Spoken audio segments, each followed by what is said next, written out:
छत्तीसगढ़ के बहुचर्चित 2100 करोड़ रुपए के शराब घोटाले में ईओडब्ल्यू और एसीबी द्वारा पूर्व आबकारी मंत्री कवासी लखमा के खिलाफ पेश चार्जशीट में कई अहम खुलासे हुए हैं। चार्जशीट के अनुसार शराब की काली कमाई का कवासी लखमा ने जमकर ऐश किए हैं। पेश किए गए चालान में कहा गया है कि लखमा ने बंद पड़ी सीमेंट फैक्ट्री में पैसा निवेश किया, वहीं महुआ कारोबार में भी 1.5 करोड़ रुपए से ज़्यादा के पैसे लगाए थे। इस बात का भी जिक्र है कि उन्होंने अपने करीबी एनएसयूआई पदाधिकारी को 4 करोड़ रुपए नकद दिए थे, जिससे उसने मकान जमीन खरीदी की और इसी पैसे से उसने अपनी गर्लफ्रेंड के लिए भी कीमती उपहार खरीदे थे। ईओडब्ल्यू और एसीबी की टीम कवासी लखमा के खिलाफ जो कोर्ट में जो चालान पेश किया है उसमें बताया गया है कि उनके 6 बेहद करीबियों के ठिकानों पर भी छापे में करोड़ों रुपए के 44 प्रॉपर्टी के दस्तावेज भी मिले हैं। शराब की काली कमाई से पूर्व आबकारी मंत्री द्वारा अपने परिचितों को के साथ रिश्तेदारों को भी जो चुनावी साल था मतलब 2023 में जमकर हवाई यात्रा कराए जाने का भी चालान में जिक्र है। बताया गया है कि कवासी लखमा ने साल 2023 में अपने करीबियों के साथ रिश्तेदारों के लिए लगभग 42 लाख रुपए के एयर टिकट बुक कराकर हवाई यात्रा कराए थे। ट्रैवल्स एजेंट के माध्यम से ईओडब्ल्यू को इस बात की जानकारी मिली है।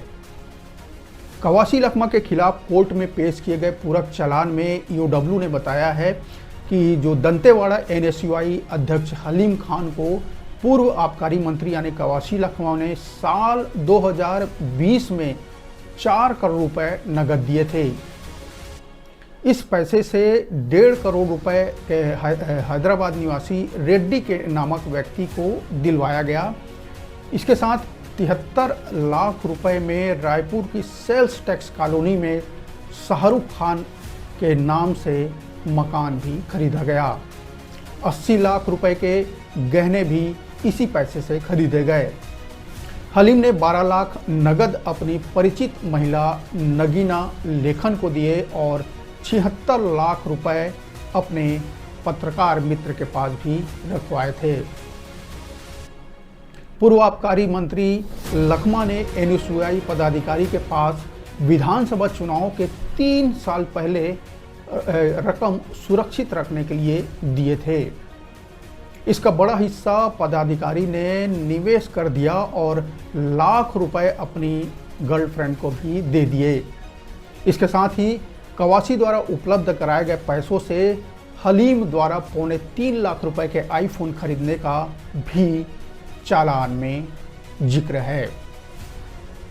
फोन को उसने अपनी गर्लफ्रेंड को यानी प्रेमिका को बतौर उपहार गिफ्ट किया था।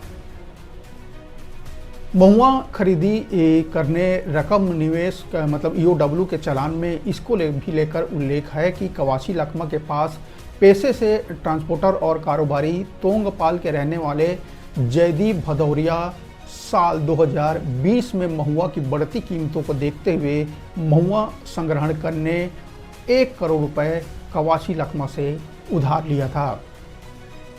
बाद में महुआ की कीमतों में और बढ़ोतरी के आसार को देखते हुए कवासी लखमा ने 1.5 करोड़ रुपए और निवेश किए। जांच एजेंसी में जब उनसे पर्ची मांगी गई तो सभी पर्ची कवासी लखमा के नाम से ही दी गई। एसीबी ईओडब्ल्यू ने कवासी लखमा के जिन 6 करीबियों के यहाँ से करोड़ों रुपए के 44 प्रॉपर्टी के पेपर जब्त किए हैं, उनमें सबसे ज़्यादा दस्तावेज यानी जो प्रॉपर्टी है वो अंबिकापुर के कारोबारी अशोक अग्रवाल के यहाँ से मिले हैं। एक बार हम आपको उन लोगों का भी नाम बता देते हैं कि जिनके यहाँ कितनी प्रॉपर्टी का जिक्र हुआ है।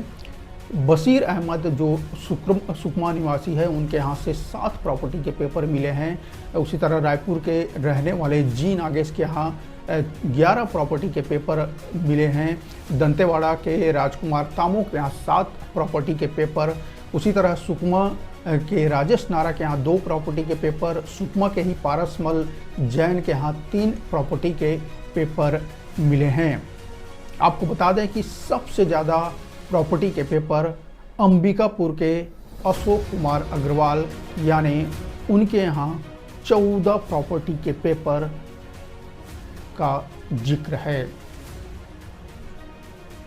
कवासी लखमा फिलहाल अभी सलाखों के पीछे हैं। वे बीच बीच में आरोप लगाते रहते हैं कि उन्हें जानबूझकर बीजेपी ने फंसा रखा है।